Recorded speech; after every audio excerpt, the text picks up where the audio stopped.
Karena hanya dengan ditulis ilmu itu abadi. Nggak boleh riwayat itu hanya berdasar karena kamu hafalan mundobit itu terus tidak nulis, tidak boleh. Kita itu punya pengalaman buruk dan itu eman betul. Gini ku fiqhul Les bin Sa'ad. Al-Les afqahu min Malik. Dewi Imam Syafi'i. Al-Les afqahu min Malik. Illa anna ashabahu dayya'uhu, kata Imam Syafi'i. Lais itu orang paling alim, alimu Misra, faqihu Misra. Itu kalau debat sama Imam Malik itu berjilid-jilid. Tapi ashabu Malik itu lebih peduli terhadap pikiran-pikirannya Imam Malik, sementara ashabul Les itu enggak, sehingga enggak ada mazhabnya hilang. Jadi nasib ulama yang mazhabnya hilang itu Les bin Sa'ad, kemudian Sufyan bin Uyainah, ini semua gurunya Imam Malik. Sufyan As-Tsauri juga gurunya Imam Malik, gurunya Imam Syafi'i. Nanti nasibnya Mbah Mun kalau tidak ada yang mentadwin, membukukan, akan seperti itu. Karena orang akan menafsirkan tidak dengan panduan guru-gurunya ila Rasulillah Shallallahu Alaihi Wasallam. Sama masih ingat ketika ini betapa luar biasanya Mbah Mun tentang tafsir. Seperti yang kita katakan Gus Rosid tadi, Mbah Mun itu putra Mbah Zubair, tapi ngaji sama orang ahli tafsir, ahli Quran, ini Said Alam. Sehingga Habib Salim Asy-Syatiri itu punya karangan ya tentang tafsir, namanya An-Nafahat Al-Haramiyah atau Al-Fawaid Asy-Syatiriyah. Kalau gadah kitab sekitar 2 jilid. Mbah Mun itu dulu ngajar kita Faidul Khobir fi ulumil Quran, fi ulumit tafsir. Rian ngajar seminggu 2 kali di MGS. Ini Pak Sukron ya termasuk alumni MGS, berarti pernah sekolah berapa kali Pak diulang Mbah Mun? Seminggu 2 kali. Jeleng seminggu 2 kali. Khatam. Tak kok khatam gak boleh. Jujur itu baik. Jadi jujur itu baik. Nah, barokahnya mudawan. Saya beri contoh satu, betapa resikonya andekan ilmu itu tidak mudawan. Ya kayak Khawarid itu. Khawarid itu orang yang ibadahnya khusyuk, tapi itu kecelakaan bagi sejarah umat. Sampai Nabi ngendikan syarru hadil ummah al khawarid syarrul khalqi wal khaliqah. Orang khawarid itu buruk-buruknya makhluk, ini Kak sabda Rasulullah SAW. Karena orang khawarid itu menganalisis nubuah itu dengan pikirannya sendiri, bukan dengan pikiran sing mudawan musalsal ila Rasulullah SAW. Saya beri contoh yang paling gampang. Ketika Nabi Fathu Mekah itu kan corong Jawa kudune kaul itu semangat tawaf. Tapi Nabi unik, semua sahabat itu tofu mus'atan, semua tawaf secara jalan kaki. Padahal kayak apa kita diusir dari Mekah, kayak apa kita meninggalkan Mekah secara tidak terhormat. Mestinya Fathu Mekah yang diperjuangkan mati-matian itu menjadikan hal yang luar biasa. Dan kita punya kaidah al-ajur bi qadrit ta'ab, bahwa pahala itu sesuai tingkat kesulitan. Tapi Nabi itu unik, semua sahabat itu tawaf jalan, tapi Nabi itu tawaf rakiban. Nabi dengan santainya naik unta, kemudian beliau tawaf. Itu andai kan tidak ditadwin, tidak dibukukan oleh ulama-ulama, termasuk Imam Nawawi yang ngarang Majmu', maka orang Khawarid atau yang sejenisnya, nggak usah diterjemah garis keras atau garis apa nanti sensitif, pokoknya Khawarid dan sejenisnya. Dan itu di Mekah, jadi kamu jangan ngait-ngaitkan dengan Indonesia. Itu mesti menafsirkan kok enak Nabi lengas-lengas numpak unta sing liyane melaku. Tapi barokahnya tafsiran ulama itu dibukukan. Nabi yang saat itu tawaf rakiban, ya, Nabi yang saat itu tawaf secara berkendara, itu afdolu mungkin bi alfi fadilatin sampai ila malani hayatallah daripada yang tawaf masyian. Karena yang tawaf berjalan itu hanya melakukan satu kaidah bahwa al-ajru bi qadrit ta'ab. Tapi itu punya resiko fikih jangka panjang. Andai kan Nabi ikut tawaf jalan, maka akan dianggap syarat sahnya tawaf harus berjalan. Dan itu kita kesulitan ketika kita setengah lumpuh, setengah sakit. Lalu kalau kita pakai kursi roda, pakai skuter, dalilnya apa? Barokahnya Nabi tawaf rakiban, maka ada solusi, ada referensi kalau kita tawaf tidak Masyian yaitu dengan cara naik kursi roda dan yang lain-lainnya. Maka ketika Imam Nawawi, maka yang dilakukan Nabi itu fardun alaihi. Nabi melakukan itu harus, karena Nabi harus menjelaskan ke umat bahwa tidak termasuk syarat sahnya tawaf adalah secara berjalan, tapi naik juga boleh. Itu andaikan tidak ditadwin oleh ulama, maka pikiran ini tidak sampai kita. Dan kita rodok-rodok khawarit, kok enak Nabi. Padahal Nabi pas itu ya sehat. Nah sama, ketika Mbah Mun ngersakno Gus Yasin jadi wakil gubernur, juga banyak Gus Rosid ini, Gus Subab kerso jadi DPR RI, Gus Kamil ya ketua DPR Rembang. Itu maka menjadi fikih bahwa ulama itu tidak harus berhadapan-hadapan dengan negara. Buktinya orang sekali berbah Mun, putrane diminta disuruh mengkhidmati negara. Sehingga harus menjadi tradisi besar bahwa ulama dan umarok tidak harus berbenturan. Bukan masalah menangkal. Coba kalau itu tidak ada rawinya, paling golek gaji, paling golek duit. Lah itu kan ruwet. Itu tafsiran khawarij.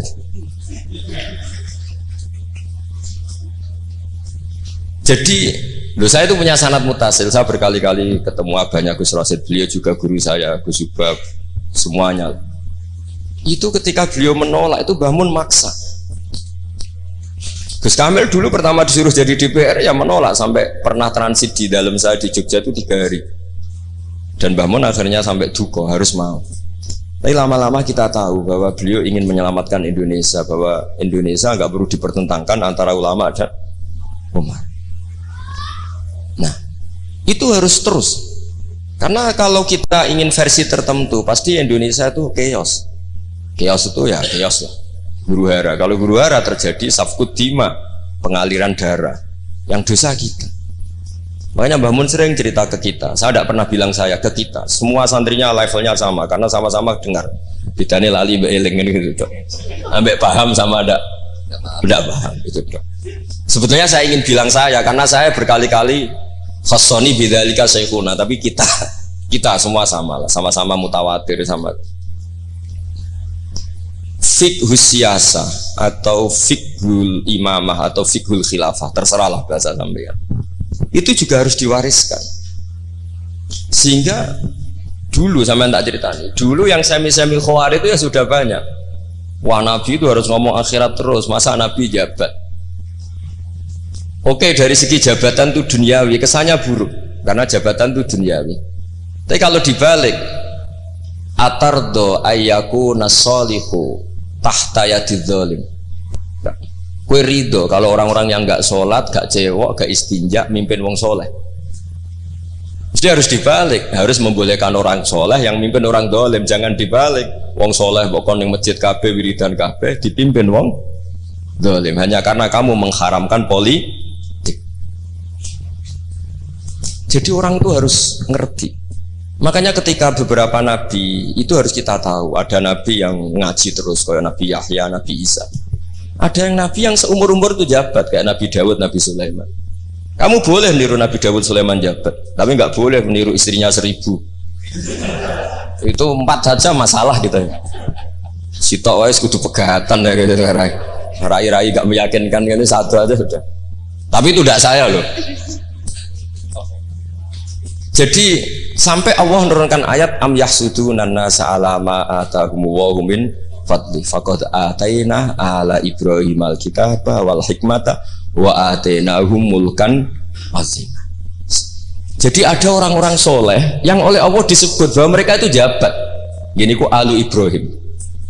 Ada banyaklah orang-orang soleh yang jabat. Mereka adalah orang-orang yang tak kasih kitab, tak kasih hikmah, tapi ya wa atainahum mulkan azim. Ketika Mbah Hasyim di putra Gus Wahid jabat, dulu Mbah Wahab Hasbuwah dia anak Gus Wahid juga jabat. Mbah Mun punya putra Gus Bab, abahnya Gus Rosid dulu ya di PRRI, Gus Yasin wakil gubernur. Ini kita sebagai muridnya Mbah Mun bukan melihat urusan jabatan, urusan bahwa kita ikut berbakti sama negara. Makanya ketika Mbah Mun kapundhut hari Selasa tanggal 5 Dzulhijjah, itu saya masih ingat betul. Ketika itu saya di dalam, ada Gus Subab, ada Gus Naji, ada Gus Kamil, ada semua lah. Itu mereka itu kelihatan apa ya, masih nggak sadar kalau abahnya wafat. Kelihatan senang. Senangnya itu karena mereka menyaksikan betapa yang diinginkan Mbah Mun itu kesampaian. Beliau-beliau ini cerita, Mbah Mun itu cerita gini, Cung, aku nak mati Jumat berarti aku wali, nak mati Selasa aku ya wong alim. Jadi berarti beliau itu milih jadi orang alim. Jadi dia relax. Terus ada beberapa apa ya, uang lah atau apalah. Kata beliau sama Gus Subab, bilang ke Gus Subab, bab ya aku nak teko balekno, nak ra teko bagi ning anak-anak. Jadi semua dipersiapkan. Begitu mudah beliau melihat kematian, melihat kabundut, melihat seringan itu. Karena kerinduan seorang wali atau orang soleh kepada Allah itu rindu sekali. Dan ini kita harus punya riwayat, dan itu menjadi fikih besar. Nggak boleh kamu pakai fikih khawarij. Kiai kok jabat, kiai kok kedonyan. Misalnya ono kiai wong soleh ora oleh kedonyan, terus saiki wong salat buruwe wong ra salat, kowe rido? Wong salat buruwe wong ora salat. Mergo sing salat kok kon melarat. Dadi nak fikih aja fikih khawarij. Fikih sing bener maca majmu', nak ra iso maca jerone maca judule. Ya sadar. Mungkin Pak Doni Pak Sukron ya, karena dia di Mekah lebih terkenal ketimbang Mbah Mun katanya. Itu Mbah Mun sampai tertawa-tawa. Mbah, jebule jenengan mriki terkenal kula. Kok iso kron? Lah niku tiyang tunggal dalam ini Sukron. Ya jadi Mbah Mun punya murid ya macam-macam. Ada yang kayak saya, ada yang kayak Pak Sukron. Makanya saya pertama datang, Sukron dikur, jarang enten. Celuk, nak agak teko agak gelem isi. Terus datang. Tadi bisi saya, Gus aku difoto, nak raja jenjiran gak difoto. Terus saya bilang gini, saya itu kalau di mana-mana sering jejer wong putih, lagi ki jejer wong ireng. Semoga ini kafarohnya saya jejer wong putih-putih. Jadi saya teruskan lagi ya, harus selalu ada riwayat. Makanya saya alhamdulillah pernah diminta Gus Subab itu ya guru saya, beliau baca manhajnya fikihnya Mbah Mun di acara kesekian harinya Mbah Mun wafat. Karena saya masih ingat betul ketika di Medina saya sering digandeng Mbah Mun. Hak Sholahuddin Al-Ayyubi nganti pintere ngono iku jarene mergo murid Imam Ghazali. Tapi jarene hak muridé putu murid. Terus saya bilang putu murid ya impun nanti kula hitung nak murid mboten pas, mboten tok waktune. Yes putu murid. Karena saya pernah di masjidnya Sholahuddin Al-Ayyubi di mimbarnya. Itu futuhatnya itu sekitar 815. Jadi kalau tak hitung Imam Ghazali lahir 410, 450, wafat 505, kayaknya betul menangi. Oh ya, senang ngono putu murid. Itu beliau punya konsep mengalahkan pasukan salib. Itu yang dipakai itu kitab Ihya.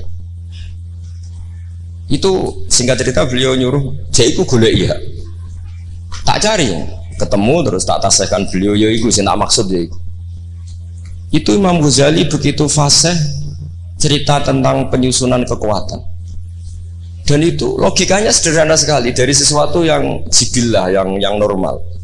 Misalnya begini ya, al-insan abdul ihsan, bahwa manusia itu pasti menjadi budaknya kebaikan.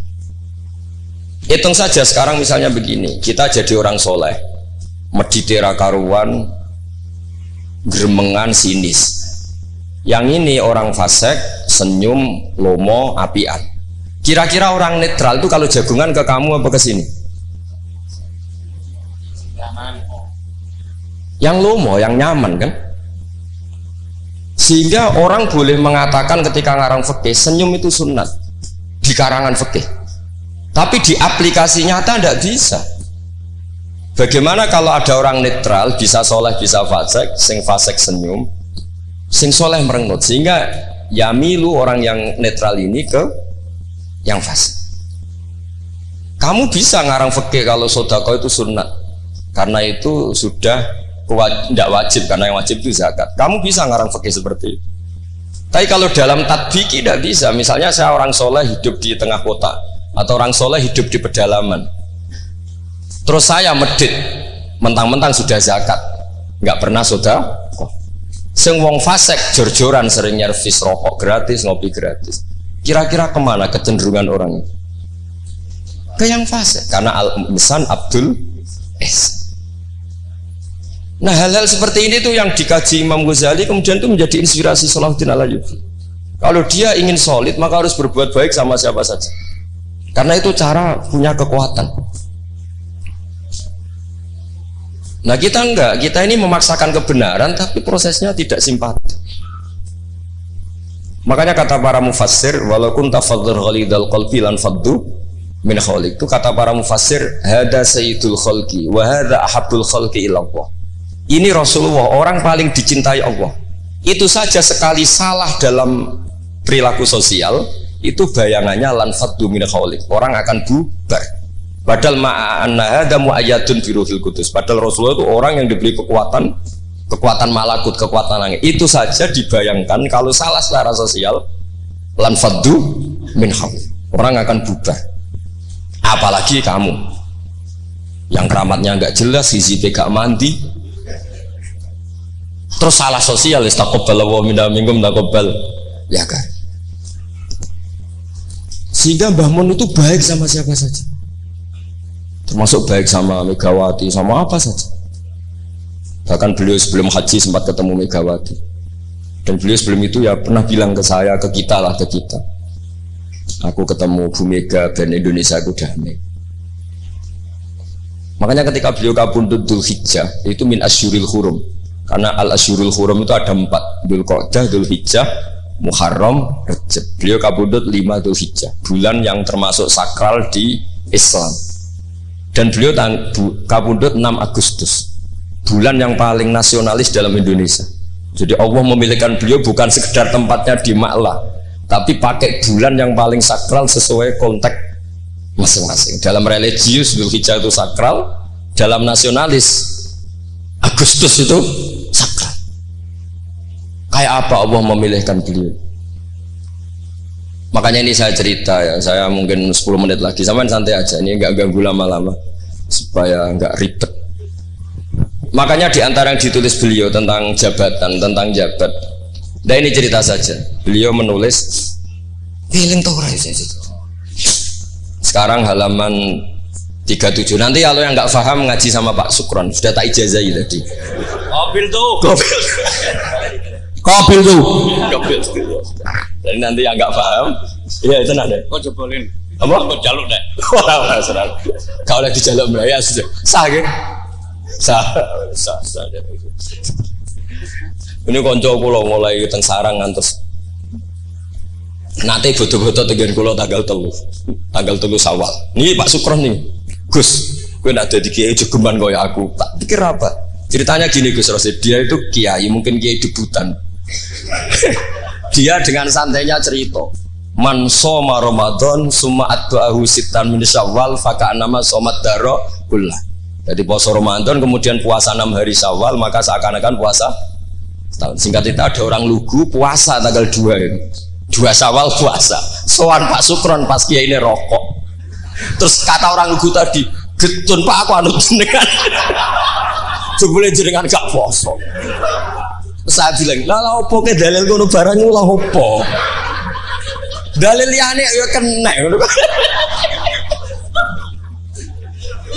Tapi itu kearifan, menurut saya dia cerita itu kearifan. Maka ini warning ya, siapapun yang ngiyai jangan dalil sesuatu sing ra iso nglakoni. Orang, udah ini ilmiah, gak apa-apa. Lho kula lah ora pati wani dalil sing ngoten-ngoten ora wani mergo wis wong santri sarang bebas ora usah dirakat wis. Mon ping 6. Nggih, tambah seping 6. Iki dari bangun Setahun buat masa. Memang ini didikan sarang yang keterusan. Mbah Mun itu kan mengharamkan santri tirakat. Iya, santri ora usah tirakat. Santri sarang ora usah tirakat. Mondok sarang tok iku wis tirakat. Nang yo banyune wasin. Kadang ape ning WC yo iku ning lembak-lembak. Wis banyu asin gone sesekan ra duweke wis suwara tenan ngono. Jadi ra usah tirakat itu wis tirakat. Jadi saya ulang lagi ya. Al-fiqhu, fikih itu harus mudawwar. Saya yang sudah kecelok alim saja itu sering nggak tahu kalau itu tidak ditulis oleh ulama-ulama kita. Kayak tadi, kenapa Nabi tofa rokiban? Padahal Nabi juga yang mengajari al-ajru bi qadrit ta'ab. Andai kan Nabi tidak tofa rokiban, maka kita akan kesulitan nyari referensi bagaimana hukumnya tawaf pakai kursi roda. Barokahnya Mudawwan dianalisis oleh Imam Nawawi dan seterusnya bahwa Nabi tofa rokiban adalah wajib bagi beliau untuk memberi pelajaran bahwa itu sah. Coba kalau nggak ada penjelasan itu, mungkin orang menduga-duga Nabi ku piye dipek menangi dewe, mau khawarit sebenarnya. Dan itu harus ada yang Mudawwan. Sama seperti Nabi Dawud, Nabi yang jabat, Nabi Sulaiman, Nabi yang jabat, supaya jabatan itu tidak tunafis solahiyah, bahwa jabat itu tidak berlawanan dengan kesolehan. Nyatanya banyak orang soleh yang jabat. Tentu yang nggak jabat lebih banyak. Islam tak belo. Kalau Pak Sukron dia soleh tapi buatan jabat. Cuma soleh sampai kuat ngantek kapan ya orang roh. Nah sini yang halaman ini terakhir, masih 7 menit, 37. Hada summa idza nazarna ilal adarisan. Kalau wajib. Bismillahirrahmanirrahim. Wal mamlakatani al ukhrayani allatani mazalata qaimataini ilal yaum. Ani al mamlakatal hasyimiyah al urduniyah wa mamlakatal maghrib tawallahuma al hasaniyuna aidan. Artinya Mbah Mun cerita bahwa banyak orang-orang soleh bahkan min dzurriyyati Rasulullah sallallahu alaihi wasallam dan mereka jabat jadi raja, yaitu pasnya di Maroko adalah rajanya Al-Hasani, apa? Hasani. Juga di Ordon, di Jordan itu rajanya Al-Hasani.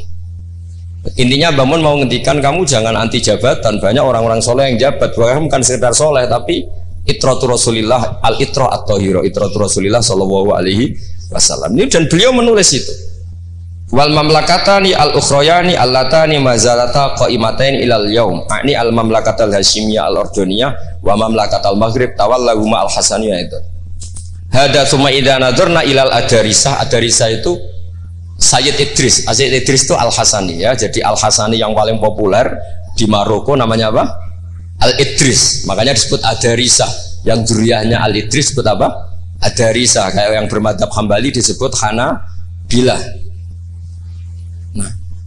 Summa idza nazarna ilal adarisa wajadna anna ba'dhum minhum wasalu ila sultanah war riyasah faqad sabaqa an assasa Sayyid Idris bin Abdullah daulatan azimatan fil maghrib wa nudiya bis Sayyid Muhammad As-Sanusi malikan ala Libya.